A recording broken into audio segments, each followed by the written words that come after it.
What'd you do to your hair? It looks different. So, Hey, Eric. You wanted to see me? As a matter of fact, I did. As the general manager of Raw, it's my pleasure to let you know that you two have been selected to represent Raw on the upcoming WWE Legends World Tour. Congratulations. wow. Thanks, Mr. Bischoff. I don't know what to say. It's gonna be a chance of a lifetime to entertain WWE fans worldwide. Wait a minute. I'm not so sure about this, Bischoff. The two of us discussed getting me into title contention right here on Raw. How's this tour going to affect that? Well, since you'll be off Raw for a few weeks, I'm afraid you'll have to postpone your title hunt until you return. If that's the case, I'd just as soon stay here, Eric. Thanks, but no thanks. Hold on a minute. Don't you realize that you'll be working with some of the greatest WWE legends of all time? It's a once-in-a-lifetime opportunity to elevate your standing with WWE fans all over the world. Yeah, you're probably right. But just the same, I'm not interested. I'd rather stay here on Raw and challenge for a title. Now, if that's all you got... You want a title opportunity? Let me tell you about title opportunities. They go to superstars who earn them by doing exactly what their general manager asks. And right now, you don't exactly fit that description. Let me make myself perfectly clear. You are a Raw superstar. And if I tell you you've got a match in Timbuktu, I expect you to be on the next flight out. Understand? Oh, I think I understand, Bischoff. I understand that the only thing standing between me and a title is a general manager who... Hey, take it easy there, big guy. Maybe he's right. This tour could be great for you. And I personally guarantee that you'll have a very good time. And I'm sure you'll have a title opportunity waiting for you when you get back. Right, Mr. Bischoff? I absolutely promise that I will definitely take the matter under advisement. That's not much of a promise, Bischoff. I'm not promising anything until I see what you do on the tour. But beat a few WWE legends and I'll do my best to put you on the path to becoming one yourself.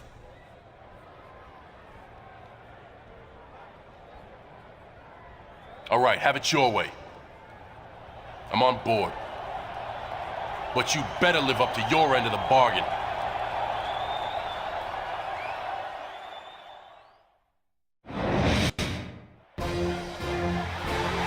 Ladies and gentlemen, welcome to the first week of the WWE Legends World Tour.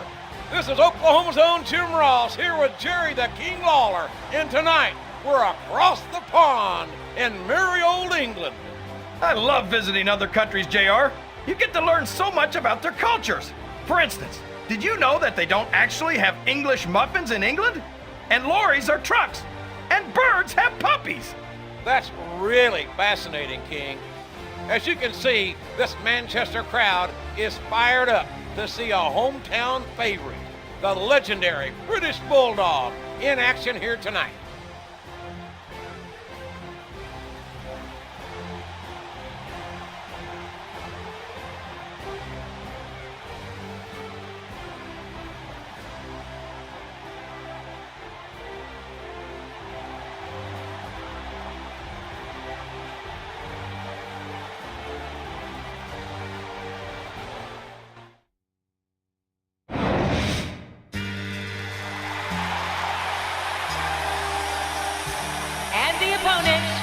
From West Newbury, Massachusetts, weighing in at 248 pounds, John Cena.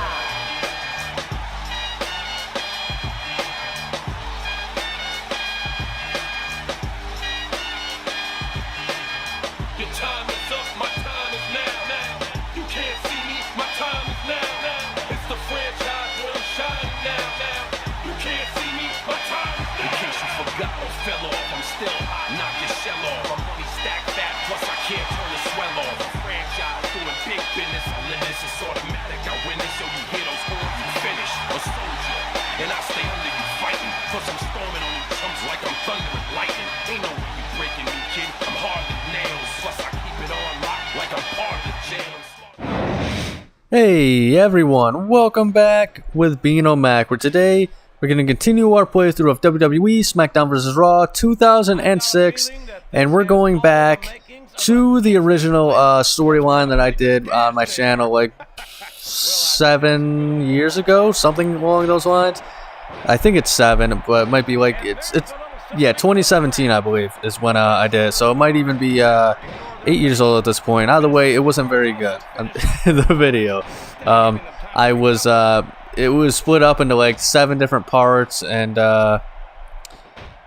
you know, I played it on like the normal difficulty and stuff like that, because you know, I still wasn't very good at that time. And also, I mean, the biggest thing that you would notice is that the quality of the actual video was terrible, because I didn't know anything about emulation at the time, nor did I have any ability to emulate. Couple that with the fact of, you know, I just pretty much, I recorded it on my TV. So, it was just like on my phone, pointing at the TV, and it was terrible quality. And of course, on top of that, I was still a teenager.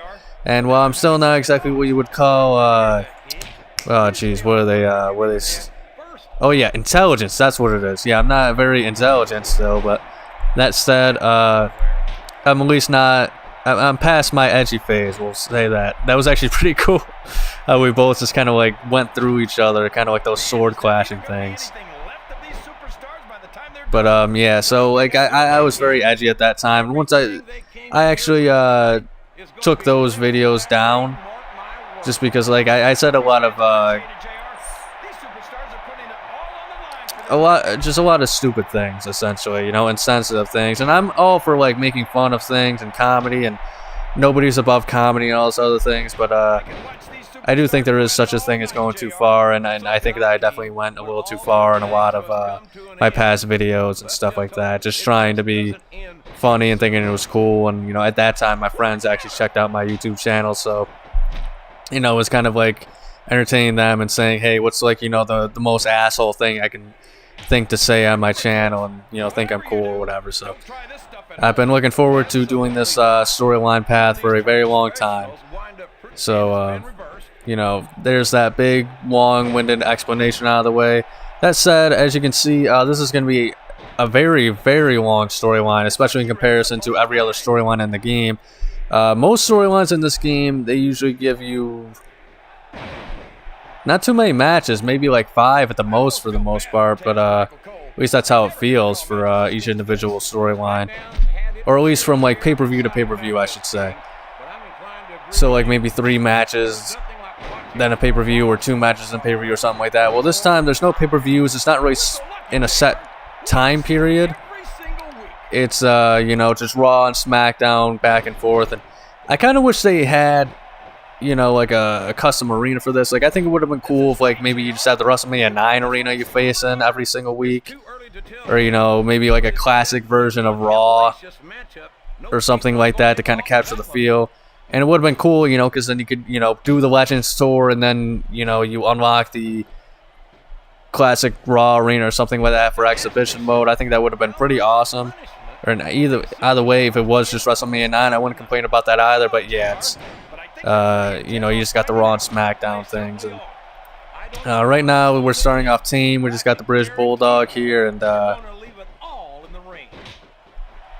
yeah, he's not gonna. He's just a pretty cool. I think he's just memorable. One of the most memorable storylines, in my opinion. And I think British Bulldog being the first guy you face, kind of in a weird way, it helps it make it more, makes it more memorable. I don't think most people appreciate what incredible athletes these WWE superstars really are. You've got to have some excellent conditioning to be able to do what. By the way, I have, because I was listening to John Cena's theme song when you know, he's coming out to the ring and stuff. Have you guys ever actually listened to like some of the lyrics in John Cena's theme songs? Like, for real, like, listen to it, and like how corny, not even corny. I'm not even gonna pretend to know like what rap is, or what the kids of today, you know, like I know what the heck that's all about, and like hip hop and rap or anything like that. There's a few rap songs I like.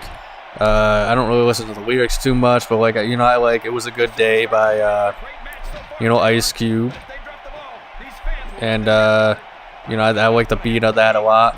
it's not like a mainstream hip hop song, but I like the Samurai Champloo intro, the anime, if you know anything about that. I also like that anime a lot, just in general. Man, he's actually kind of kicking my butt now. Another like hip hop song that I like, you know, obviously California Love. So yeah, I mean, I'm not gonna like say that I'm, you know, I kind of am a weirdo with music. I only like certain songs. I don't really listen to any bands or anything like that. It's just kind of whatever I hear on the radio, or you know, a lot of WWE music I like just because I've heard it so much throughout the years. I know a lot of people, like certain people, take music super serious. It's crazy. Like I remember I like a few Tupac. I like a Tupac, you know, song, the California Love. But remember when I was like in high school, I was wearing like a Tupac shirt or something that like I bought at Walmart, and all it was just a picture of his face or whatever. But like I had like a dude saying, you know, take it off. It's disrespectful. You don't know nothing about Tupac. It's like, dude, I get it. Like some people, you know, music and, you know, like it means a lot to them, and I can understand that. But like, it's not even just music. It's just a lot of things where people, they feel like they have an authoritative stance on it, you know, like stuff like that. Kind of like, you know, the tribalism in wrestling, a teeny bit, but you know, like how are you gonna tell somebody to what they can wear and all that sort of stuff? It's just kind of lame. Let's see if I can finish it with here. I figured not, because we are actually playing on Legend difficulty and Legends Tour. But anyway, as far as John Cena's theme music goes, I mean, I don't know anything about like good rap lyrics or anything like that. You know, I am not, as the kids would say these days, fly. But did he reverse it? Damn it. But I will say this, I can at least look at the song and just some of the lyrics on here just make me laugh. So I think one of my favorite lines in this, it definitely have to be, where is it? Oh yeah. I got the whole block wishing they could run with my division, but they gone fishing with no baits. And then another one is right after that.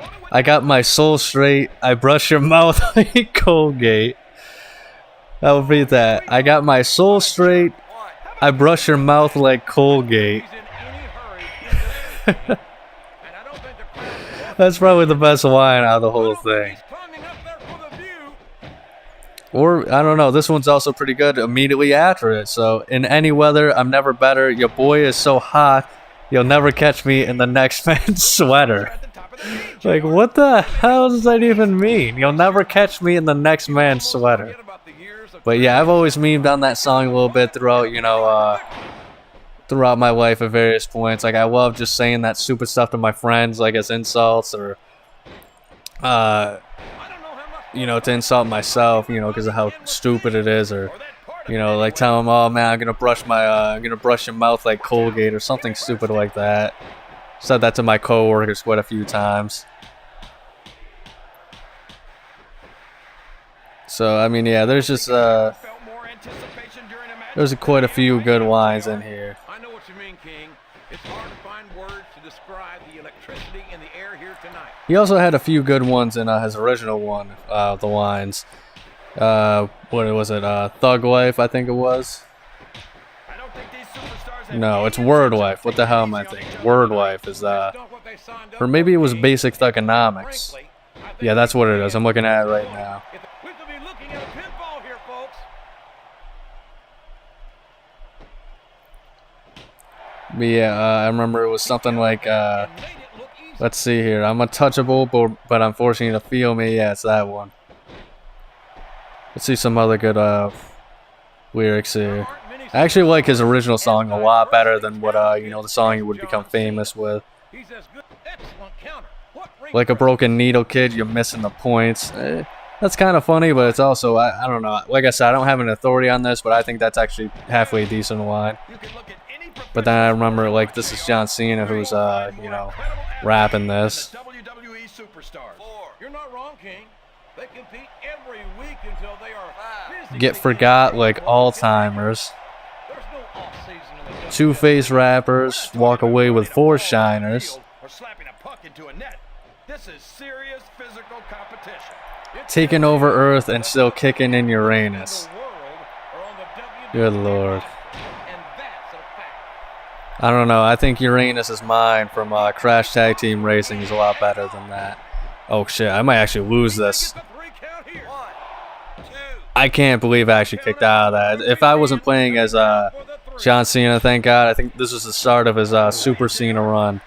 I wouldn't have kicked out of that. And it is kind of bullshit if I'm being honest. Like, this dude has literally reversed, like, what, 3, 4 of my finishes at this point? Like, he should... The thing about Legend, why I was so hesitant to move on to it in my playthrough beforehand when I was doing playthrough with Carlito, wasn't because, like, I was super worried about losing, which that might happen on this run, I'm not going to lie to you. But what was really kind of... what's really annoying about Legend is that they pretty much usually have to have like 2 red body parts, and okay, that's fine, it's a tough difficulty. That said though, I mean, like, once you get to that point where it's like, alright, time to put the match away, it's just like reversal after reversal after reversal after reversal after reversal after reversal after reversal after reversal, as you're gonna pretty much see this whole playthrough, I guarantee it.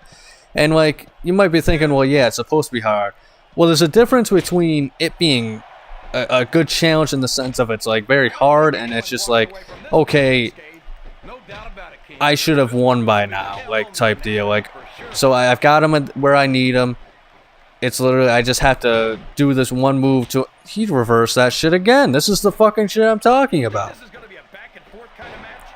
So, like, it's not even like... It just gets annoying, because it's not like he's hitting me with some great AI, tactics where he's, like, avoiding my moves and stuff like that. It's just reversal after reversal, and this is the kind of crap I'm talking about. It's pretty much takes a match that should be 5 minutes and turns it into a 15-minute match, because they're just like, no, I'm not going to let you beat me yet. Just ain't feeling it. The game is not letting me win at this point, is pretty much what they're saying. So I'm definitely, because I have something to prove, I guess, and, I mean, what better, it's the Legend Tour. I have to freaking, beat it on Legends difficulty. I'm going to stick with it on this, but I'm probably going to change the difficulty back down to hard because, I mean, you can already see the length of this video. I mean, if I did this on, like, hard or something like that, the length of the video would probably literally be cut in half. But once again, I got something to prove. It is Legends Tour. Nobody ever watched it, but, I do have some history with this game on my channel, with this storyline in particular, so... I gotta do it for the culture, I guess. Is that what the kids of today say? Well, all I can say is someone's been eating their vitamins and saying their prayers. And you know what? I'm just gonna... Yes, goodness. Goodness me, oh my. I might actually lose this one.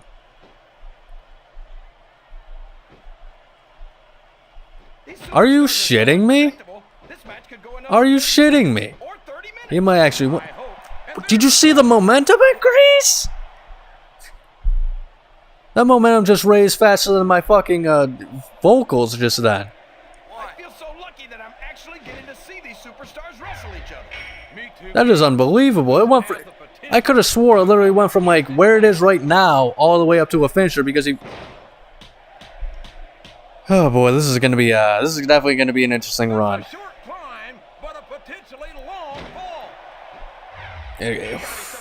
Okay, yeah, I just lost this one. Wow. I actually can't believe I kicked out of that. Holy shit! Did the game glitch? Guys, I think the game just glitched because Wait. Holy shit! The game just glitched. I actually just hit my finisher. Sorry guys, I didn't know that. I tried to make this a no glitch run, but no. You're just gonna have to deal with what just happened, I guess, though. Anyway, we have successfully defeated the British Bulldog, and we're only 20 minutes in on this video. So next we got a big opponent. Hey, you're just the cat I'm looking for, Daddy-O. Ladies, can you give us a minute?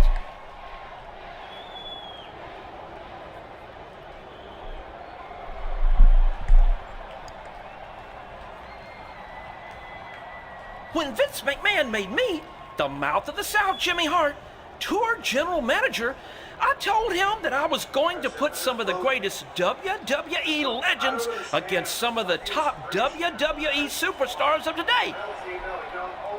Thanks, Jimmy. I appreciate that, especially coming from a veteran manager like yourself. I was surprised how good you looked in that match against the British Bulldog last week. I mean, after all, he's the former tag team champion, the Intercontinental champion, the European champion, and the hardcore champion.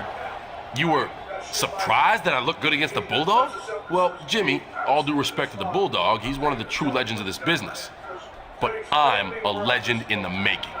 Well, you know what they say, one match does not a legend make. Anyway, tonight, you're scheduled to face one of the greatest superstars ever to set foot in the WWE ring. And a man I know very, very well. He's a 5-time WWE champion and the greatest member of the legendary Hart Foundation. I'm talking about Canada's favorite son, Bret the Hitman Hart. Wow, the Hitman, huh? Bret Hart's one of the all-time greats, no doubt about it. And if I beat him here tonight, I'll be one step closer to becoming a legend myself. Hey now, don't get cocky, Daddy-O. Hopefully you'll be as good in the ring as you seem to be with the ladies. Because the excellence of execution requested a submission match. And I gave it to him. He said something about putting the past behind him here tonight. A submission match, huh? Well, it wouldn't be the first time Bret Hart tapped out in Montreal to a legend in the making. See you around, Jimmy. Good luck. Alright, so I mean, you guys seen it the last time. Obviously, so I'm recording my dialogue after this whole thing, but I had like a submission match with Kurt Angle on what was it? The storyline with Kurt Angle with Carlito and stuff like that. And that was hard mode. I couldn't do the submission match there, right? I tried my ass off for like 20 minutes or 15 minutes, something like that, and I just, for the life of me, there was just no way it was happening. And you know what? A submission match with Bret Hart on Legend. I actually tried to do like a thing, like, Matt doing the submission B, where, like you just, instead of like about button mashing, it's just about mashing the X button, so that way your opponent can't, get the, so that way they can't get their bar into the bigger blue bar, and stuff like that, and escape. I did that with Bret Hart, and it was like, as you can see, it's about 10 minutes almost. I just could not do it. Here's me trying to do the button mashing submission A, and you can just see how fast it is going down in his thing. So I just had to quit the match and move on.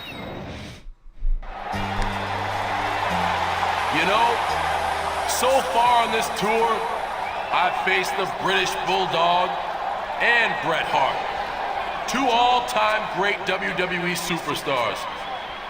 But that's just the beginning. I'm issuing an open challenge to any legends in the back. Come on out here and face me in this ring tonight so I can prove I really am a legend in the making. What's that nuisance Jimmy Hart doing out here? He asked for legends, not loudmouth managers. Jimmy Hart is a Hall of Famer, King, and one of the most legendary managers this business has ever seen. Plus, he's in charge of this tour, as if you didn't know. As the general manager of this tour, I should point out that individual superstars aren't the only legends in WWE history. In fact, certain matches themselves are also considered legendary. So tonight, I've decided to give to you a chance to revisit one of the most legendary WWE matches of all time. A Hell in the Cell match with the Mankind and the Undertaker. Good Lord! That was one of the most hellacious matches this business has ever seen. I can't believe this is happening, JR. The Undertaker and that idiot Mankind are going to be in another Hell in a Cell match right here tonight? Jimmy Hart, just a few minutes ago, I was in my own personal nirvana, luxuriating in the Teutonic comfort and decor of the arena basement, contemplating the fine German engineering that must have gone into creating such a spectacular boiler room. But then I found myself inexplicably drawn up here to this very stage by forces I can't begin to explain, sort of like a moth drawn to a flame in order to be set on fire, electrocuted, and impaled by tiny little thumbtacks. And I must say that I'm intrigued by what I've found. If my ear and what's left of my other ear don't deceive me, you are suggesting that Mankind, The Undertaker, and your associate in the ring there should meet in a Hell in a Cell match here tonight, just for old time's sake. Maybe you didn't hear me clearly, Mankind. That's exactly what I'm saying. Well, as you know, The Undertaker nearly killed yours truly the last time we danced in the cell, and that was before the starting bell rang. A person would have to be certifiably insane to be dragged through hell like that again. Which bodes well for you, since, as is well documented, I am a few marbles short of a full deck.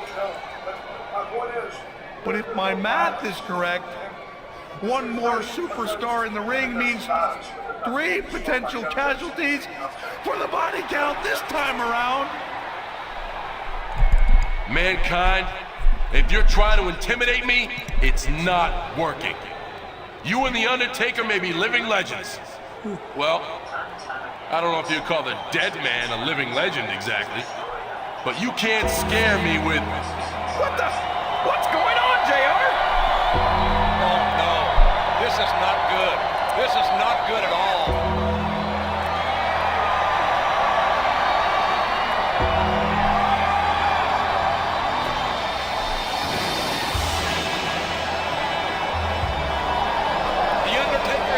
Send a message to his opponents tonight. If you want to be a legend, you got to go through the dead man first. Maybe so, but with a triple threat Hell in a Cell match coming up, I'm afraid we might have more than one dead man here tonight, JR. You gotta love that Hell in a Cell appearing out of nowhere. The old video game logic. So yeah, I don't know. I'm gonna try. Like like I said, guys, I told you. I tried to, you know, I even turned down the AI settings or something like that with the submission, so that I literally turned all the way to the bottom or whatever. I couldn't do it. That was still how much Bret Hart was kicking my ass when I was trying my heart out to button mash with the submissions. And like I said, with the submission B things, it's probably because Bret Hart has such a high submission stat and durability too.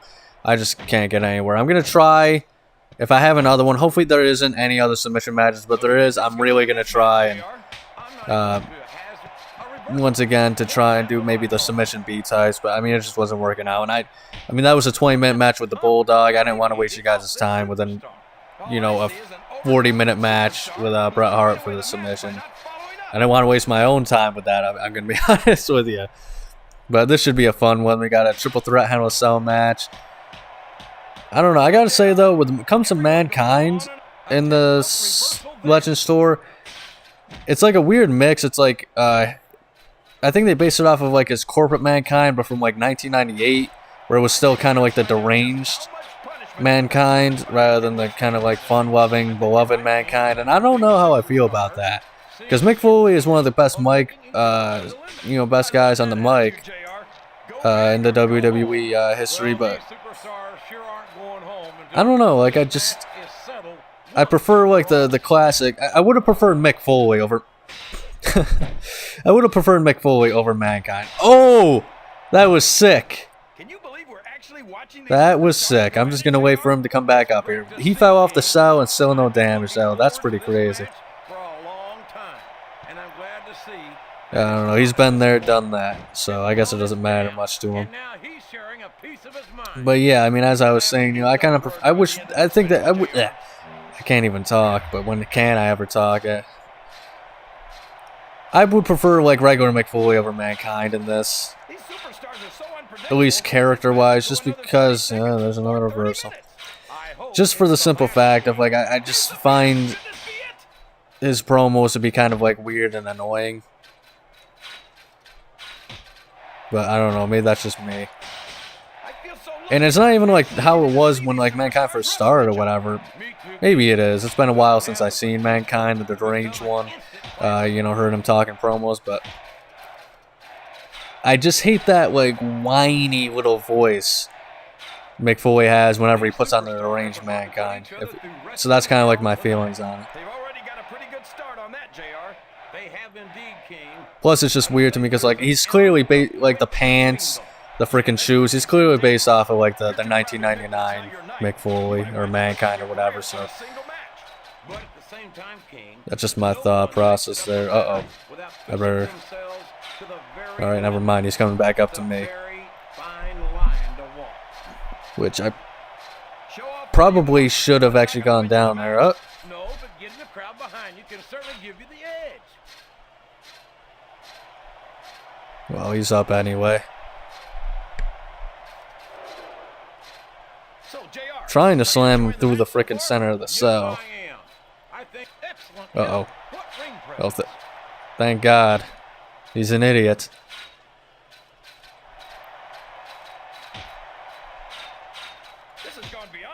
I kind of hate the, how did that not break the cell? Or like dent it, I mean. But yeah, I kind of really hate the, that freaking like slow grapple like thing they have because it's so. Whoa. Uh-oh. Remember, if somebody reverses you like a grapple or a strike or whatever on the cell, you gotta. I wasn't paying attention much there, but you gotta press triangle to make yourself stop running. Otherwise, you're just gonna run off the cell like I just did. Jeez, what was I even saying before that? God damn it. Now, I'm going to like remember it later on in the thing, and I'm going to be like, oh, now I had to finish saying what I was saying. But I guess that's what happens when you fall off the cell or whatever. Oh, yeah, that, you know, the freaking grapple animation. It's so, because like it just takes so long, and like it's so annoying. Ooh, looks like we're going to choke slam off the Hell in the Cell. But I mean, I don't know, it's a small thing. How did I not hit him just now? I also love when like the AI just kind of completely ignores you at times to go look at somebody else or do something else. Come on, get back up on the cell. Let him back up on the cell, man. Come on. There we go. I want to slam I gotta slam one of these guys to the damn center of the cell. They're just making it too damn difficult. I think this one could go either way, JR. Uh-oh. Got him. Man, even that didn't end the cell? What the hell do I gotta do? I also think we gotta acknowledge they had the Hell in a Cell format down, you know, during these games. SmackDown 2 was weird, but I think it has some charm to it, where it was like the weird cell that was more or less a cage with a roof. And then obviously they had it in Just Bring It. And that, I didn't really like how they only had the one panel in that game. But it was cool because you had the Armageddon. I think, I can't remember. I know there was 8-player matches in Just Bring It. And I think you might have been able to have an 8-player Hell in a Cell. And that was awesome. The 8-player matches. It's too bad they had to get rid of them for whatever reason. They must not have been, when they upgraded the graphics, it must not have been good enough. And it's, geez, even that didn't end the cell? Yeah, I don't know if like the game's like glitching or like what. Let's see if I can get the pin.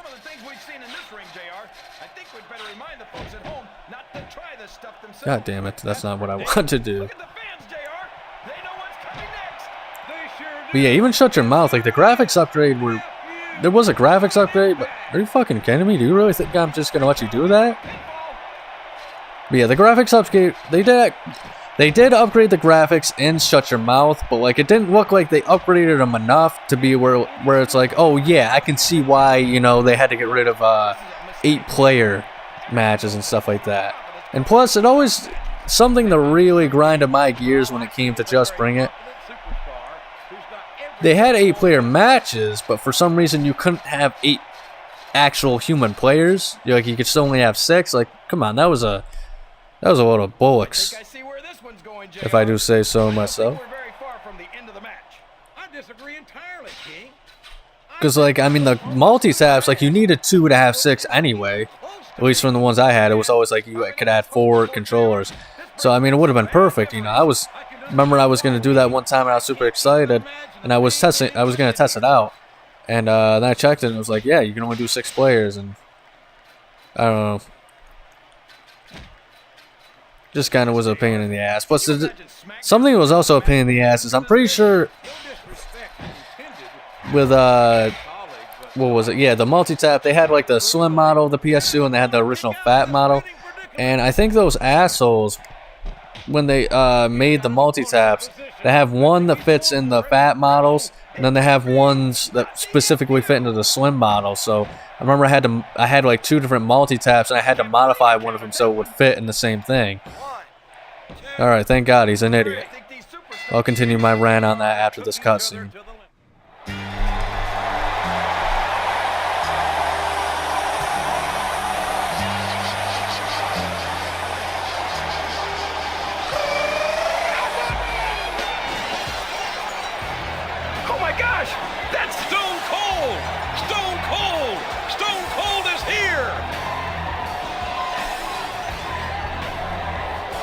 It looks like Austin's got some sort of problem with Jimmy Hart. Well, who can blame him, JR? That blowhard gets on everyone's nerves eventually.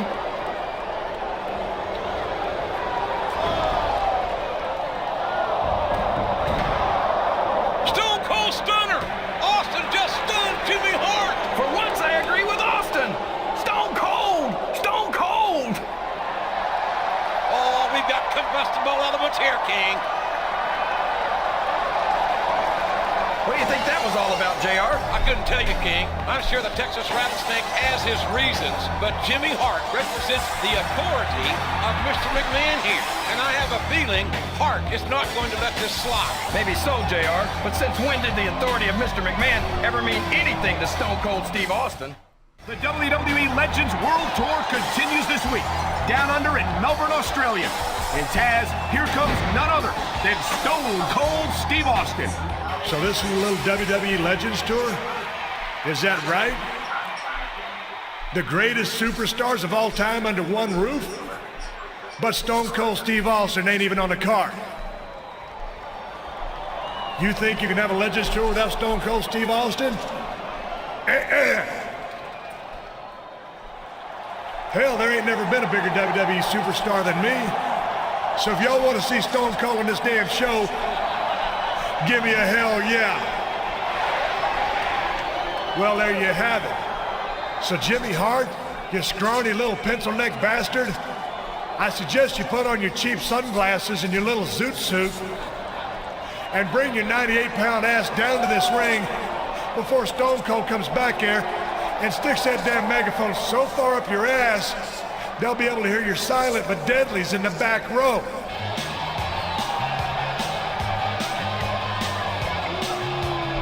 Here comes Jimmy Hart, and he does not look pleased to see Austin here tonight. Brilliant observation, Lady Lips. This is 2 weeks in a row Austin has taken over the show. And not for nothing, something's got to give one way or another. Look, Austin, it's true, you might be one of the greatest superstars of all time. But your actions last week are exactly the sort of thing I wanted to avoid. I mean, let's face it, Daddy-O, you're not the easiest guy to keep under control. I watched you put Vince McMahon through hell and back in the day, and I'll be damned if I'm gonna let you do the same to me.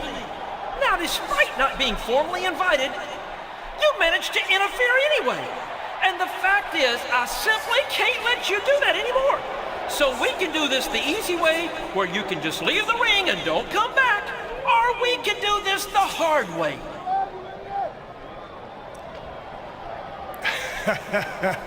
Hell, Jimmy, you know the Stone Cold Steve Austin ain't never done nothing the easy way in his whole damn life.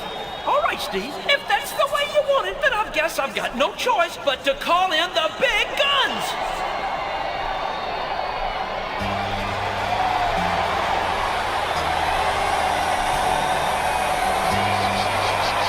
Yo, hold on a second. Why don't you hold on just one damn second, you mealy-mouthed bastard? This is what you call the big guns? No, that's not who I was talking about. Get back to the locker room and stay there. This has nothing to do with you. Look, I joined this tour to face WWE legends in the ring, not to sit on the sidelines and watch them beat the hell out of each other. Jimmy, if you're gonna up the ante, I want in. Well, that's just fine for the mouth of the South. I've got a couple of special surprises I've been saving for something like this. We'll see you two in the ring for a tag team match later tonight. Well, normally Stone Cold don't like surprises, but now that you mention it, here's one for you. It looks as if Jimmy Hart wasn't surprised after all. Not for nothing, after last week, he'd have to have a case of amnesia not to be ready for that one. It don't matter who you bring to this damn ring. There ain't never gonna be a legend as big as me. And that's the bottom line, 'cause Stone Cold said so.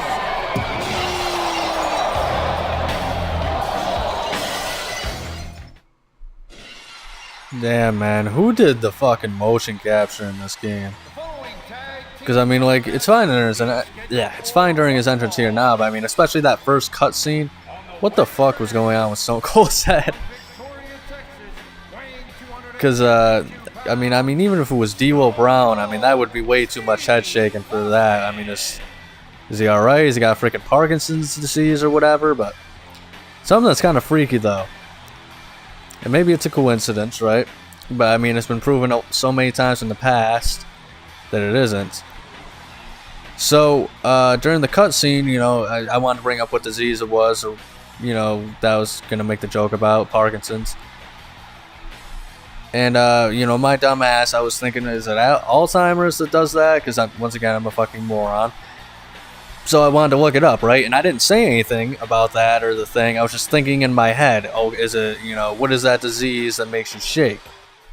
I type into Google, what disease makes, and the rest of the thing of the first line was, makes you shake.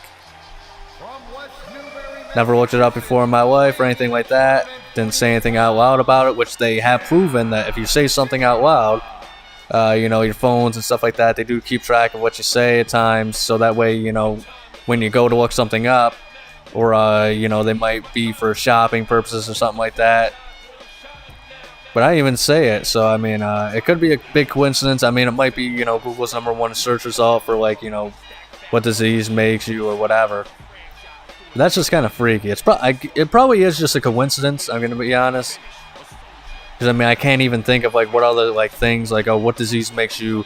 You think like, okay, what disease makes you vomit? What disease makes you lose your hair or something like that? But nah, I mean, that's what makes you shake. So once again, it could be a coincidence, but once again, I'm pretty sure they have proven that you know, they do keep track of your data and stuff like that, so that way, you know, they can sell things to you. It's literally like that SpongeBob Jellyfish Old No Name episode where he's following, you know, SpongeBob, and then SpongeBob says, it sounds like someone's trying to sell me something. Then there's those salesmen behind the rocks. It was a joke then, but it's kind of the truth now. I find it interesting that they have The Rock from the Attitude Era, but they have his Titantron from what looks like maybe 2002, 2003. That's kind of odd. And I guess it's his most iconic look, but I kind of would have preferred something a little more modern Rock, because it was cool when they had it in the original SmackDown vs. Raw, and it's kind of cool, you know. I guess it would be cool if they had like the 2000 or 2001 version of Rock or something like that, but I don't know. Like, I don't know. I guess it's just in hindsight. Like, if they did start putting like the modern Rock at the time with like the tattoo and the 2003 heel run or 2002 attire or something like that, I mean, I'd probably be complaining about it. You know, how I wish they had the Attitude Era design. So I don't know. Take what I say with a grain of salt, I guess. Then we got Hulk Hogan here. I've always thought he had some pretty aesthetically pleasing outfits. Something about yellow and red is just, it's a great color scheme. The blue and white from his American Made days, that was also a great color scheme as well.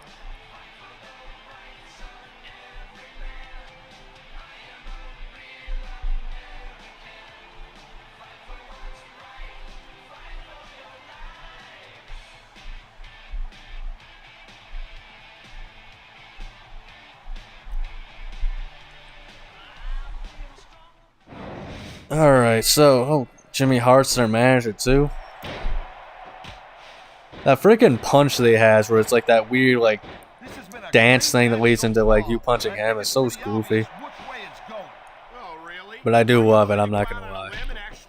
I also love the boots on Hulk Hogan too. I mean, it takes a special kind of asshole to put your face on your own boots. Like, it's amazing how Hulk Hogan, whenever he's just regular Hulk Hogan, he's supposed to be like the ultimate good guy, but like historically speaking, if you look at Hulk Hogan, how he reacted, you know, even during this like his most prominent face days, I mean, he's a fucking heel if I've ever seen one. He's a fucking douchebag. Whether it comes to screwing over his friends like Sid Vicious or at the you know, Royal Rumble where he got jealous and pulled him out or whatever after he got eliminated. You know, that he would bite people on the fucking forehead. Macho Man and Miss Elizabeth. Like, nah, man, Hulk Hogan was... He was a douchebag. The worst part is when he would do it, he'd do it for no reason either. Like, it wasn't like he was biting to get out of like a tough situation. It was always like when he was in the corner, he'd punch like the dude for 10, you know, punches. Or it'd be like 1, 2, 3, 4, 5. Then he'd just stop and just bite their forehead for no reason. I think he would do the back scratch. He would scratch people's backs at times too. Like, what a dickhead. We're supposed to what? This is supposed to be the good guy here.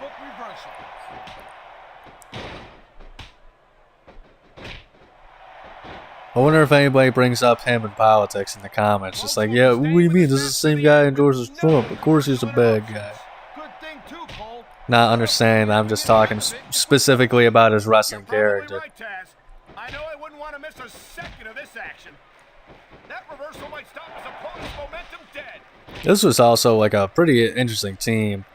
The Rock and Hogan. One of my favorite segments of Kane ever is you know, he's gonna team up with freaking Hogan and The Rock against the NWO and stuff like that, and he comes in all menacing and stuff like that, and then he does the Rock promos and the Hulk Hogan promos. Like, that is one of my favorite Kane promos of all time. If you haven't seen it, you have got to look it up. Trust me. If they don't yet, I'm sure they will by the end of the match, Taz. Oh boy. Yeah, I can already tell this is going to be another long one here, folks. Hopefully it's not as long as that freaking Hogan and Ric Flair you know, tag team match against Orton and John Cena with the Superstar Challenge mode that I did last week. That was like, what, 20 minutes? Over 20 minutes. I think it was like 25 or something like that. But yeah, I can't freaking stand the AI and tag team matches in this game, folks. Because whenever I try and ask for help from my partner, you know, oh yeah, he's going to walk over to the freaking guy, you know, instead of actually trying to break up the pin, right? Or, I mean, actually trying, like, to defend me on the pin. But, you know, if they, you know, my opponent's AI tag partner, if there's a pin, he's, like, in right away. You know, he's running over there as fast as he can. He hits the right move to break it up. I think this proves without a doubt why SmackDown's the dominant brand. I guarantee you that's not going to be what Stone Cold does. You won't see action like this on Raw. Yeah, we might as well, you know, taunt, get some finishers up here. He's actually kind of kicking his ass a little bit. Come on, Stone Cold, get the finisher. Hit him with the stunner. The stunner. Oh! Oh! He got him. He isn't actually going to try and pin him, is he? Well, it looks like he was.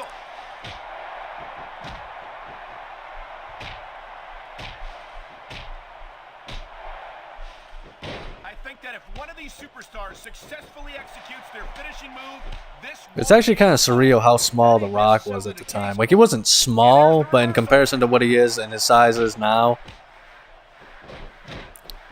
it's actually kind of sad. In a weird way, it's not as bad, but it's kind of like when Macho Man Randy Savage, when he started out, you know, he was a pretty good size. He was shorter, though. But then by the time he got to, like, the end of his WCW run, he was, like, freaking pounds and pounds of muscle. And you kind of feel bad for the guy because he had Macho Man is not a perfect man, by the way. You know, he does have some good interviews and stuff like that where, you know, he seems like a pretty down-to-earth guy. And he seems like, unfortunately, despite, you know, how good he was in the ring and, you know, how iconic of a wrestler he was and all that other stuff, it sounds like he had a pretty fragile ego. I think that's just kind of like a lot of, like, main eventers just in the wrestling business in general, especially those who have stayed along, you know, for a long time. You know, Hulk Hogan, I think you could argue, has a very fragile ego himself.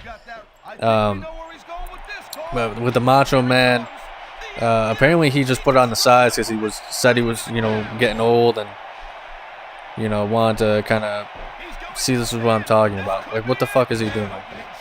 This is the shit that I'm talking about. But yeah, Macho Man, apparently he put on all that muscle like around 2000 and, like, you know, the Spider-Man movie, which was a great scene, great movie in general too. I like the Tobey Maguire movie, so Spider-Man. But apparently it's because he was worried, you know, he wasn't wrestling as good as he once was. So, and that's kind of sad.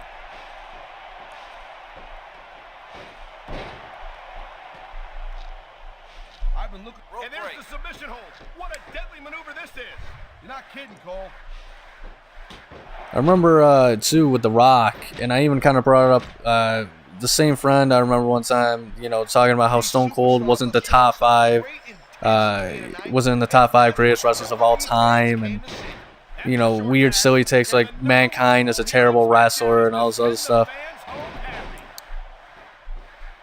Because, you know, he's very opinionated and stuff like that, and he can't really separate, like, analytical thinking and opinion-based thinking.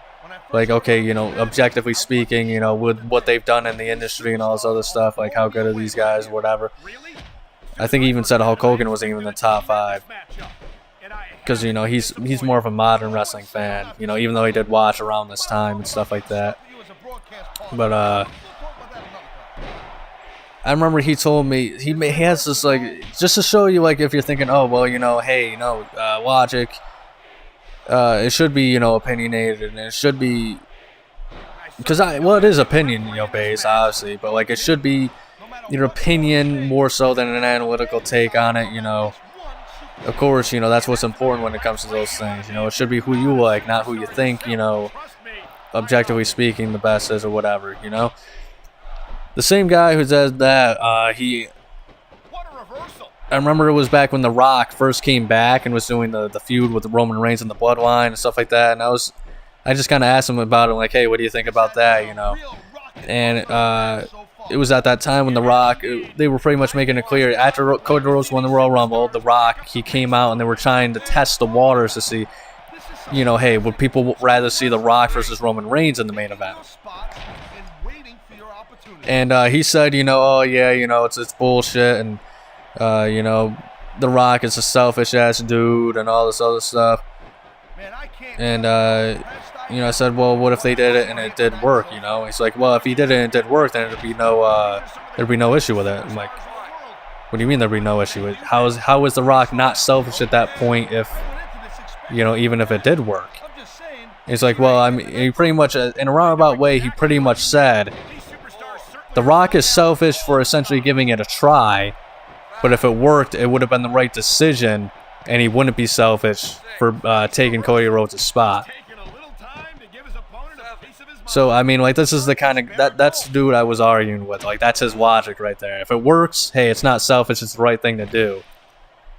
But the fact that he even tried, it wasn't even the fact that he tried, it was the fact that he tried and failed and it didn't work out. It's like, how are you supposed to know it's supposed to work then if you don't at least try and test the waters? But the fact that he tried and it failed, oh, well, he's a selfish ass dude. And I don't know, I mean, that was kind of, if you thought that it was alright blasphemy, if you didn't think the fact that he didn't think that Stone Cold, you know, the highest drawing wrestler of all time, or Hulk Hogan, you know, the guy who was on top for probably the longest in pro wrestling history as, like, you know, an actual baby face, and, you know, just in general, I mean, he was literally a top guy for, like, what, 15 years? If you don't think that, you know, that's silly, you know, oh yeah, of course, you know, based off of what I said, you know, and all that sort of things, you know, then the freaking, what I just said should kind of spell it out for you. They're like, yeah, this is a strange thinking kind of thing.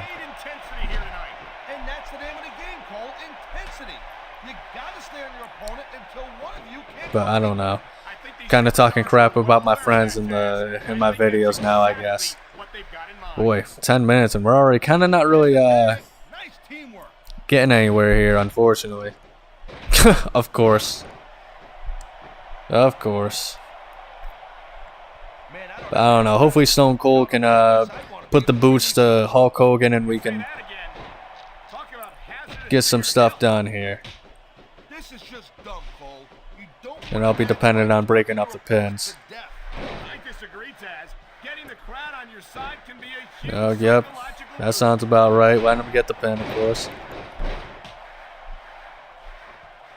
It's actually crazy how much better the roster in this game is compared to the game right before with the original SmackDown vs. Raw.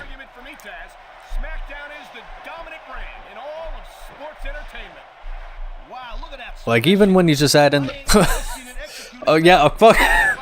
God damn it, I didn't. Well, why am I always hitting the fucking, why am I targeting the ref? Jesus Louise.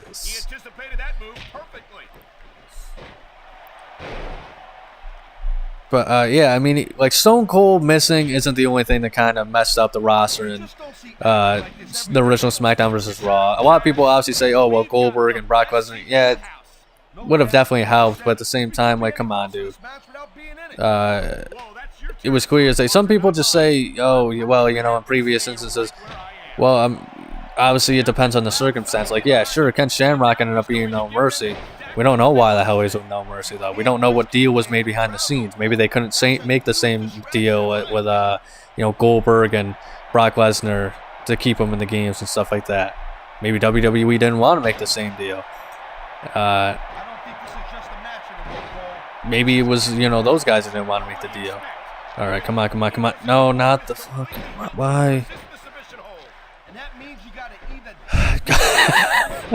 I swear to God, I am not trying to hit the ref. Oh my God. Come on, Stone Cold, hitting him with a stunner. Reverse for once. Come. Oh my God. Oh my. Good Lord. I don't know. I guess I was complaining the whole time about freaking you know, Stone Cold and my AI tag team partners. I've proven consistently throughout this match that yeah, I am no better, I guess. What an incredible match we've seen. So oh, actually he did hit it. How the look at The Rock! Ugh. Okay, we did it. Thank God. God, this game is so frustrating at points.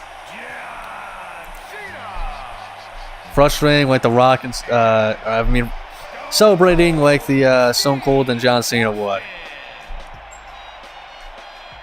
I actually find it quite humorous.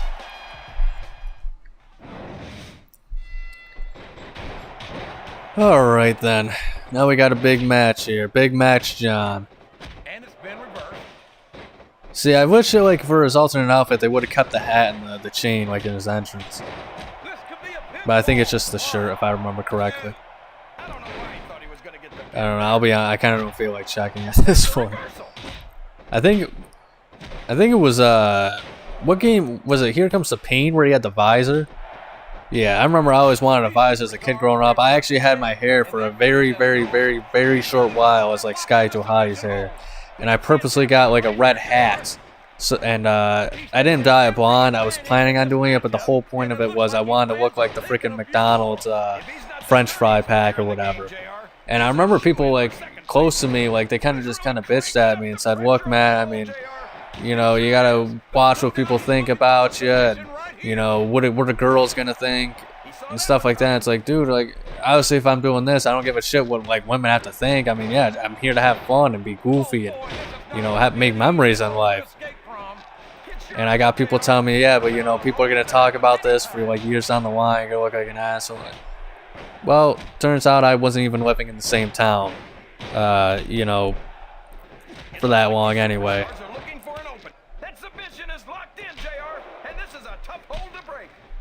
But yeah, I did end up just, getting the haircut. Mostly not because of, people telling me to cut it or anything like that. Because I actually used to have long hair. That's what my avatar on my YouTube channel is based off of. So yeah, the hair is a why. It's based off of an old design that my friend had commissioned.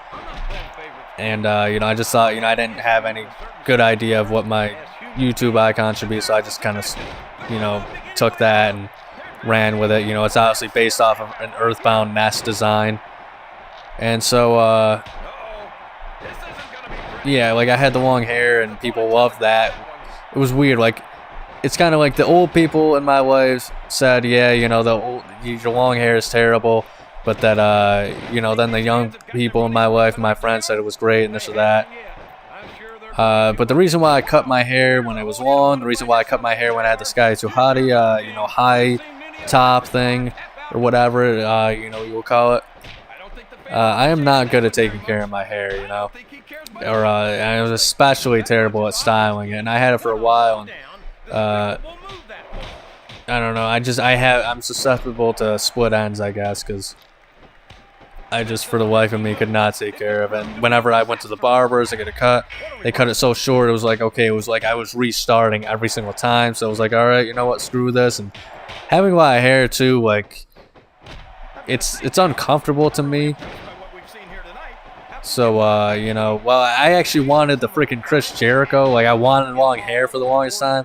And to have the goofy-ass Chris Jericho 1999 debut hair where, like, he had it was the long blonde hair, but then he had, like, I don't even know what you call it. It would be, like, the weird pigtails, or it was, like, tied at the top, so there would be, like, streaming down the sides. I just never got that far, unfortunately, with my hair. And it wasn't a mullet or anything like that, but it was just, it was not. Plus, it just got too uncomfortable because, having hair, and it just makes, I like having shorter hair, especially for, the warmer weather and stuff like that. So, plus, it was kind of got to the point where it's like uncomfortable to lay on because I just wasn't used to it, and I just never got used to it despite having it for months. So,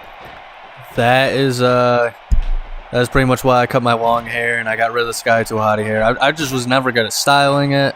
I couldn't grow it out long enough. It wasn't really a mullet or anything like that. But, all my young friends that were on my age were like, oh, man, come on, you had the style, you look unique and all this other stuff. I thought I kind of also looked like a goofball. I'm kind of one of those people where I feel like there's lots of great hairstyles, but I don't look good in those hairstyles, if that makes sense. Like, I probably couldn't go bald because, I looked like a freaking cancer patient. But that said, I do have, I'd shave my head pretty much near bald and stuff like that because, it's just easier to deal with. It's like I said, it's uncomfortable to lay on at night sometimes when you have so much hair, and it gets kind of scratchy at some points, It's kind of like if you're like head itches, like the hair gets in the way when you have to itch it and stuff like that. It's kind of like the same thing when, like, if you, let's say your chest itches or something like that, and you go to scratch it, but it's like through your shirt, there's like that, there's stuff in the way that's keeping it from, being able to properly get the good scratch out, I guess you could say. But, I don't know. It's much more comfortable for me personally to have shorter hair. So, I don't know. I don't know how you guys feel about that or what you think about me ranting about my freaking hair in this video is, but if you're ever curious, there you go.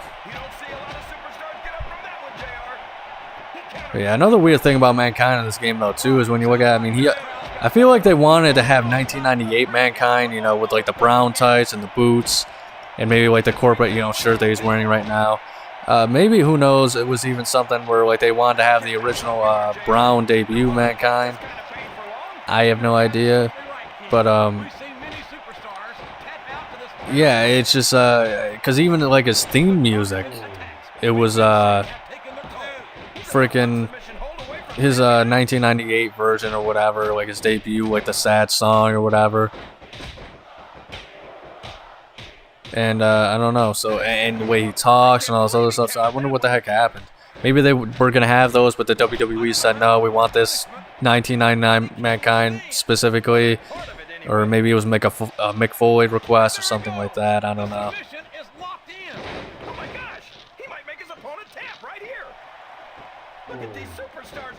One thing in this game that I kind of bothers me about the AI, it kind of works in my favor, I'm not going to lie.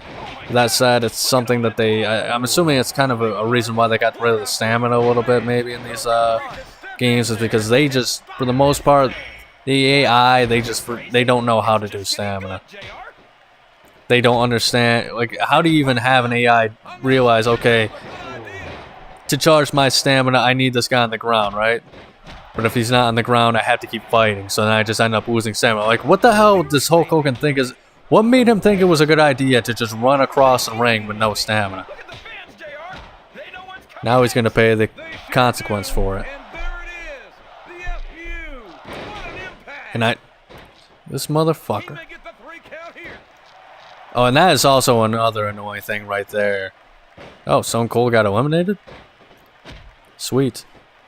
But that's an annoying thing for real right there, is when, oh man, like, I kind of get it.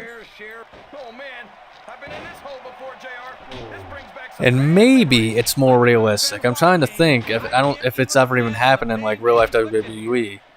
But I also get it for the fact of, like, let's say you're doing, like, things with friends, right? And your friend has them in a submission, and obviously in submissions in this game, nobody in the type B, right, where it's just like the meter where it goes back and forth, you gotta get in the blue bar, that you can stop at any point you want. But obviously with the submission type A, where it's just about button mashing, you can't stop it. So I understand why they do that, but you know, because if you have someone in that, it's like, you know, a friend could be like, all right, well, time to take advantage of this pin, right? And then they can't do anything about it. But since the submission is first, you know, the ref looks at the guy you know, who's applying the submission, since he did it first rather than the pin. But that's still so annoying. Like, when you have a clear win, but you know, the CPU is like, oh, well, you know, this guy's in the submission. And then, of course, they come and they break it up. Oh, come on. Like, hey, even the freaking computers can't make each other tap out. So, hey, maybe I'm not the only incompetent idiot here.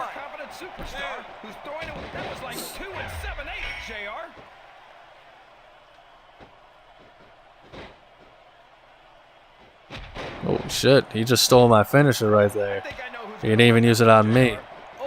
But yeah, like, look at all the, you know, hold select to regain stamina things here. This is what I mean. Like, the stamina system I like it, and it's fun with friends, but I mean, the stamina system really did break the game. If we're being honest, the AI.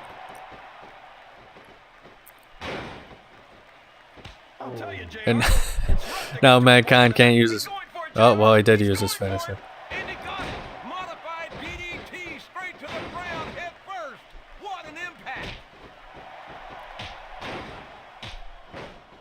Man, I feel like so many people should be eliminated from this match right now, but like everybody, once somebody does like a finisher or something, they'll look at somebody else.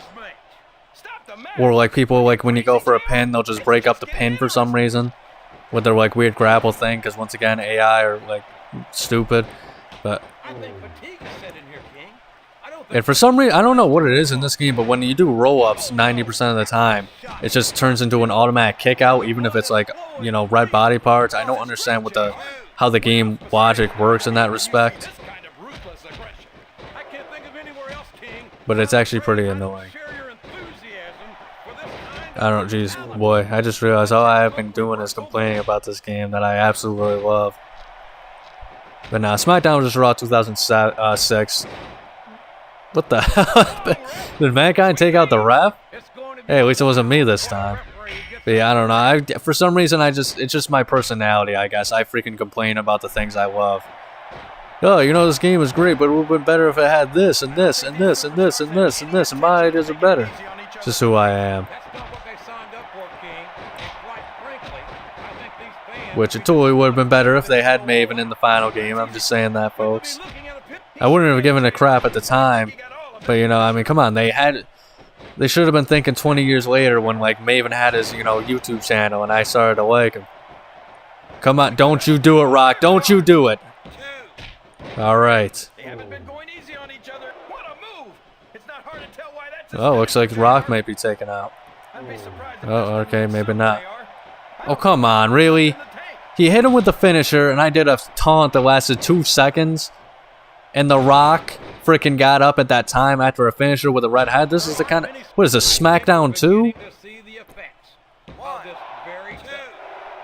What? Oh boy, I love when I get hit with moves I can't. Oh, see, damn, there I go again. I'm complaining about things I love, but like I said, that's just my personality. But there is so much I love about this game. I think I actually kind of went over all the stuff I love in like my Carlito playthrough, you know, like the GM mode and how it's my favorite in the series. And obviously the roster is fantastic, one of the best. I love the mid-carders, and it's always so representative of that stuff. So yeah, I got good stuff to say about it. The gameplay, still fantastic. The backstage brawl matches are awesome. Introduction of the freaking Buried Alive match. The Fulfill Your Fantasy is stupid though. The Legends roster is probably one of the best in the series as well for the SmackDown vs. Raw titles.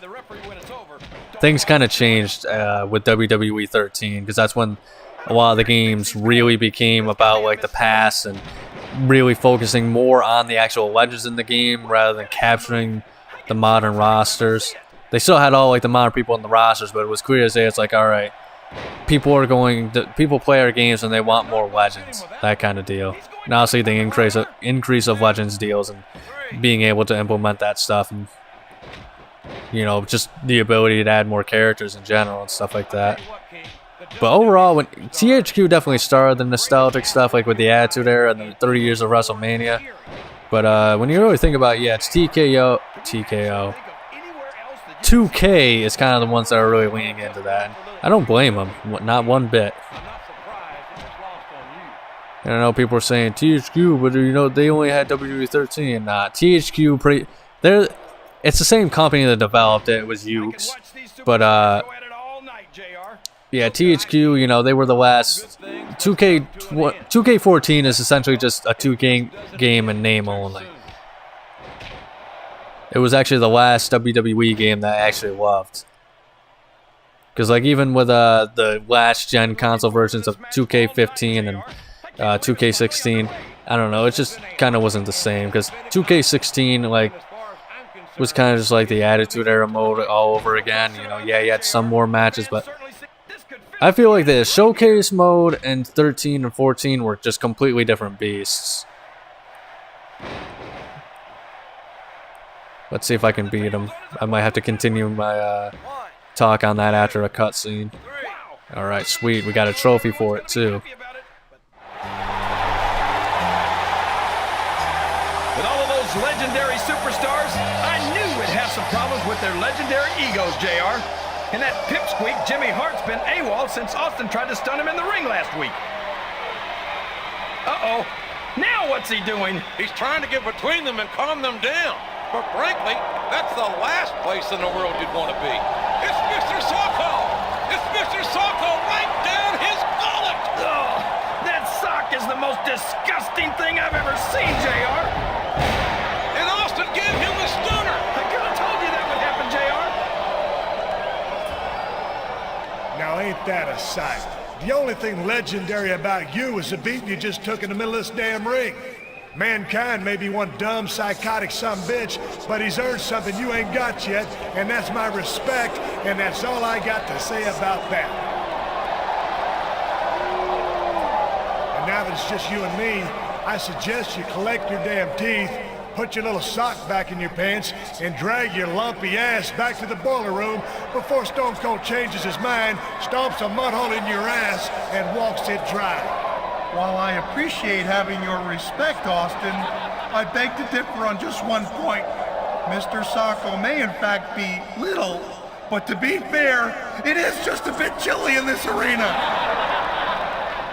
What's more, I'm content to take my leave, as Japan is one of the few places I can find live nutrition without being harassed by some sort of animal rights enforcement. But before I go, I offer what I like to think of as legendary words of encouragement to our would-be legend. Have a nice day!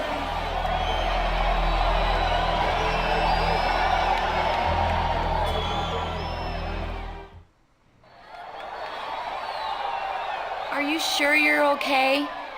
That was pretty bad, but I've had worse. You know, Jimmy Hart is supposed to be managing this tour, but it seems like he's lost control of some of the legends. I think you're right. Looks like I'm gonna have to take matters into my own hands. So, what are you gonna do about Steve Austin and Mankind? Next week in New York City is your last chance to settle this. That crazy Mankind reached into his pants, grabbed a sock, and shoved it right down your throat. Yuck! That is so gross. I think he deserves a little payback next week. Yeah, but Stone Cold's just as guilty. Plus, he's meaner. And you might never get another chance to face a legend like him. Who says it's gotta be an either-or choice? What do you mean? Maybe I can only get one official match sanctioned for next week. That doesn't mean I can't find one of those jokers somewhere else beforehand and get a little payback. I like your plan. So, who's it gonna be?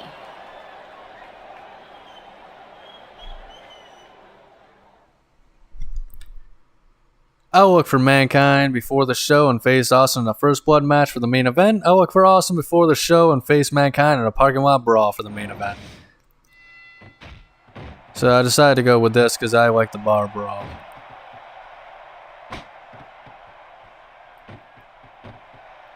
And this is also another way how you get a trophy. For some reason, you get a trophy for doing the Legends Battle Royal and winning that, which I just did.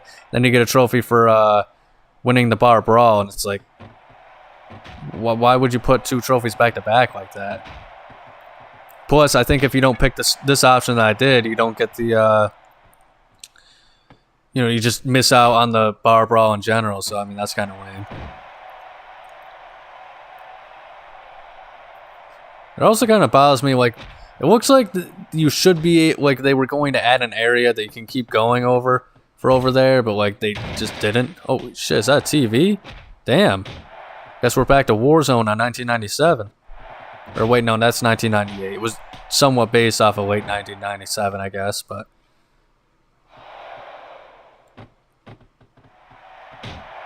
yeah, for as far as like the WWE 13 stuff and showcase, THQ when they did it was awesome because I am still to this day I'm actually pretty pissed off they never gave us Attitude Era 2.0 as some people were calling it, because they really only did up until from like late 1997 to WrestleMania 15, so that's only 2 years of the Attitude Era, right? And we never got WrestleMania 15 to WrestleMania 17 to this day. It's like, I don't even know why they don't do it, because I think back then they didn't have the roster for it, because right, like obviously they had like the extra matches for like guys that they didn't include in the showcase, right? So like the Edge and Christian, the APAs, and like I think that Trish Stratus and Leah, stuff like that. But because back then they didn't have Kurt Angle, the Dudley Boys, the Hardy Boys, or anything like that. And I think they definitely had periods of time where they could have actually gone back to it, because there was a period of time where they had both the Dudley Boys, I believe. Once again, they had a period of time where they had Kurt Angle and the Hardys definitely were in there at the same time.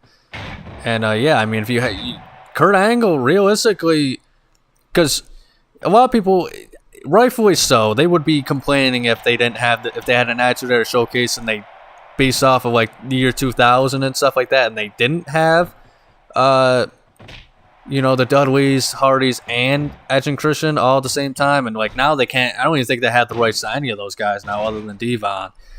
I don't know about Bubba Ray. I think he's doing something else, but Devon's like a Legends deal with the WWE. But if you just wanted to focus on the literal main event storylines, I mean, like you just kind of need Kurt Angle. I think that's the only person they were missing that they didn't have the rights to. So, and obviously Rikishi, he's kind of in all these games now and stuff like that too, and they still haven't gone back. And I mean, they could realistically do a proper Attitude Era mode as far as like the main storylines. Just have it focus on the WWE's title if you really have to. Man, poor Stone Cold's face there. But I don't know. I mean, I think that time's kind of passed anyway. I mean, it's over 10 years at this point, but it's the Attitude Era and WWE 13 was still very fun, and they did focus on the correct time period of the Attitude Era. You had most of the biggest names there, and you had, like I said, you had some of the good extras like the APA, Edge and Christian, and Godfather was included and stuff too. Val Venus, unfortunately, I don't think he was, but they had like DLC for like Gangrel and Too Cool and stuff.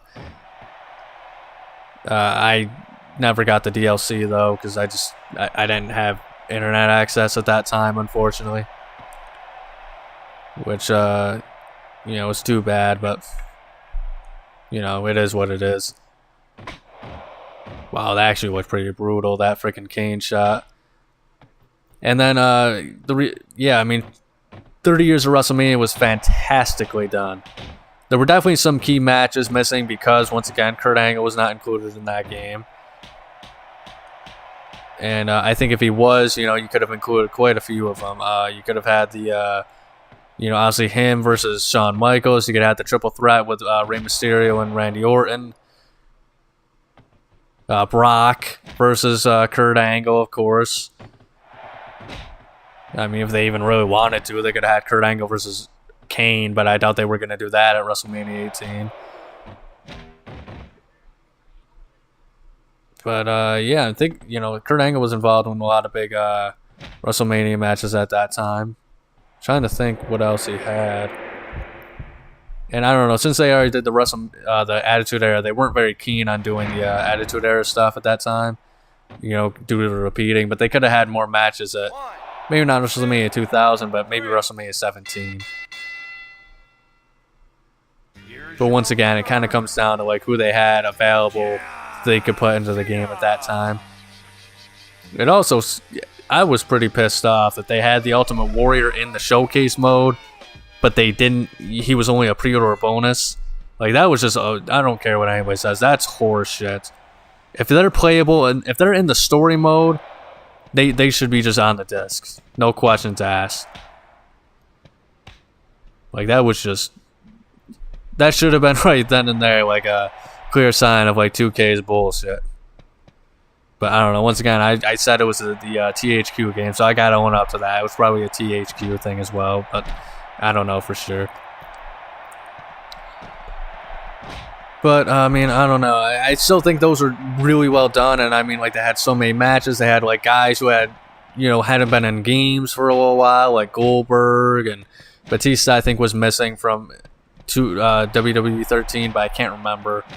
So they had like a few. Obviously, Ultimate Warrior eventually came back. Macho Man, I think that was his first game in a long time. Maybe he was in WrestleMania, Legends of WrestleMania. I can't remember. Either way, the point. Plus, that was kind of the game because I was so young. Like I said, I didn't have internet access. So at that time, I didn't know anything about the golden era or the 80s, stuff like that. So that was a good. They did a really good job with like the production of that mode and like, I was learning a little bit more about like some of the rivalries based off of these WrestleManias and stuff like that. Like, I learned a lot from that mode. At least from the 80s and stuff like that. Same with the Attitude Era mode. I didn't watch the Attitude Era when I was young because I was literally 1 year old at the time. Or 1 year old. And, I could only watch what tapes we had from the pay-per-views at the time. But now, obviously, with the network and stuff like that, I've caught up on that quite a bit.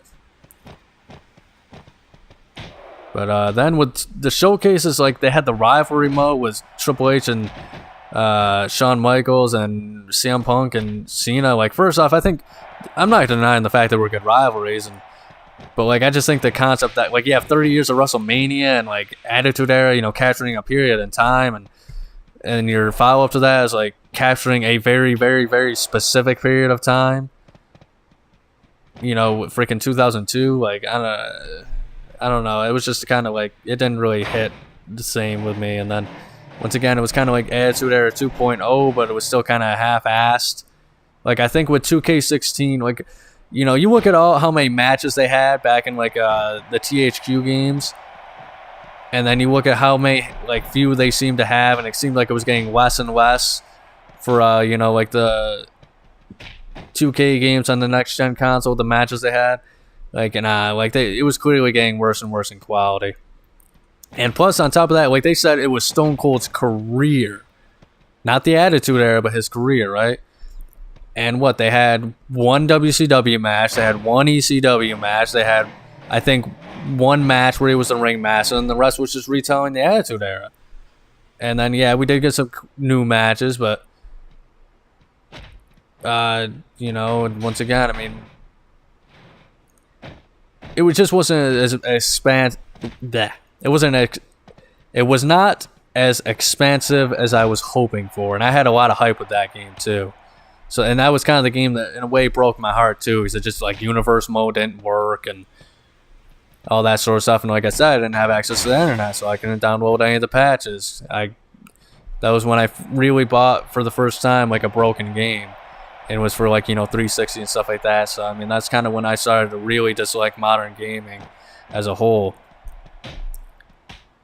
And then like I think it was 2K17. I think was that the one where they didn't have showcase. I remember there was a year they didn't have like a literal showcase mode. And I think it was like DLC, and they had like some things. Once again, like they captured a period of times. Like they had the Warrior in one thing, they had Brock Lesnar in one thing. But I think the idea that was they were going to have a Brock Lesnar showcase, I think was that year, and he was the cover star and all this other stuff. But I think they just didn't have any time, and I do feel bad for him because honestly, like that was really the period. The PS4 era of gaming is when like all the sports titles really like it was definitely there was no hiding it anymore. Like they were kind of broken for years at that point, but there was just no way. Like that was the first time when we really found out there's no way you can make a sports game and not have it be broken, you know, upon release. And it wasn't just sports game, it was games in general at that time when it was really ridiculous. But I mean, hey, I mean they've gotten away with it, you know. I mean, it's been over 10 years at this point. People are still buying buggy ass stupid games, and you know, even my dad, you know, he's like an old man, stuff like that, and he buys the NFL games every year, the Maddens. And I'm like, hey, do they work right? And he's like, no. It's like, well, why do you buy them every year? Because I want the updated rosters. They just don't work. I'm like, what the hell kind of logic is that?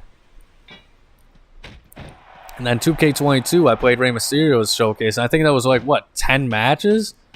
And it was like so half-assed, and it's like, I get it. Like, for some reason, they didn't have Kurt Angle that year in the showcase, who was a pretty integral part of his career in the WWE, because you know, obviously he was his debut SummerSlam match or whatever, and that was a big deal. And then they had the you know, his first world title match that they couldn't have in the showcase. And it was just like so weird. Like it kind of like really hit home how much like I was out of touch with modern wrestling, because you know, back in like the 360 era days, you know, it was about telling the story and all this stuff with like the, you know, in-game cutscenes, and you know, you get the hype package beforehand and after and stuff like that. But then it's like, you know, I'm playing through this thing and like it's just dragged out, and they're talking about, you know, Ray's got this weird thing where it's like he's keeping kayfabe by saying like, this is what I was thinking during the matches and that.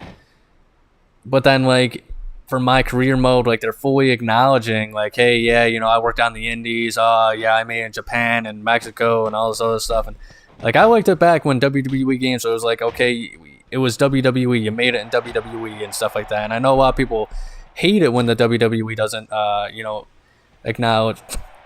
Jeez Louise. No, they hate it when they don't acknowledge, you know, like outside things. But I like that kind of thing, how it's kind of like a TV show. That didn't win the match? Well, I guess he's got no red body parts, but still, that's crazy. But that's just an old man, I guess, sharing his input on how he thinks WWE should run. And honestly, I understand why, because now you have all the indie wrestlers and the internet is just too big to hide, you know, what they did beforehand. So I understand why they changed it, but I don't know. It's just kind of weird to me. Plus, it's like surreal because like you're in the performance center and like talking about how you work on the indies, and you know, and so it's like this weird thing where it's like, okay, I am, you know, like acknowledging like there's no kayfabe here in the sense I'm talking to these people and like it's kind of like real life, and I'm like, but like I'm also having like the real matches and stuff. Like what? I don't know. It's like a weird thing to me. I gotta be careful because he gets me in a submission, I'm done. But yeah, I don't know. It was 2K, which just never really got it right with the showcase for me. And then they had the 40 years of WrestleMania, and they had less matches than the 30 years of WrestleMania. And I think there was a lot of ones that were like modern matches, and I don't know, man.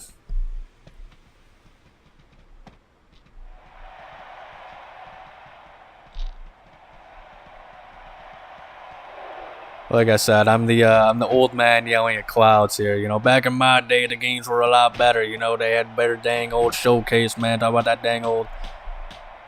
Woo. All right, we should be able to put him away here. That said, he might reverse it. I love how he somehow trips up into the truck. All right. I kind of want to pin him inside the truck, but like it's weird. It's kind of like sliding him out of the like thing. And of course, I can't freaking get him with a kick. Although that said, I probably should stop screwing around before he turns the tables on me. So I think this is going to end it though, hopefully. Let's check it out. Let me know what you guys think about the 2K showcases down below in the comments. Alright, we did get him. It's kind of an anticlimactic ending in my opinion for the Legends Tour. But hey, I mean, you get 2 matches in the same night, so that's cool. But thank you so much for watching. If you enjoyed, make sure to like and subscribe. Check out next week's episode on Wrestling Wednesday. But above all else, please remember to have a nice day. Welcome back to Raw. I followed your performance on the tour, and I've got to tell you, I was very impressed with what I saw. You're not the only one. It was so exciting to watch you in action against all those legends. I could never get tired of watching you perform. Thanks. You know, Eric, I was a little skeptical when you first asked me to go, but I gotta admit, it was the perfect opportunity to test my skills against some all-time great WWE superstars and prove myself to Raw fans around the world. Hey, you don't have to thank me. It was my pleasure. I wasn't thanking you. So anyway, before I left, you promised me a title match. Now I know we've got a pay-per-view coming up in a few weeks. Oh, and I was thinking... Right, your title match. Listen, I've been thinking about how overrated titles are in this business. And how a superstar your caliber doesn't need gold to prove his worth. Besides, remember that I only promised to take the matter under advisement. That was our deal. That's what you agreed to. Listen to me very carefully, Eric. I said I'd go on that world tour if I came home to a title match. I kept my part of the deal. So if you think... Take your hands off me right now. You've already crossed a line, and if you ever want to get anywhere near a title again, you'll let me go immediately. Fine, Eric. Have it your way. Just remember, what goes around, comes around.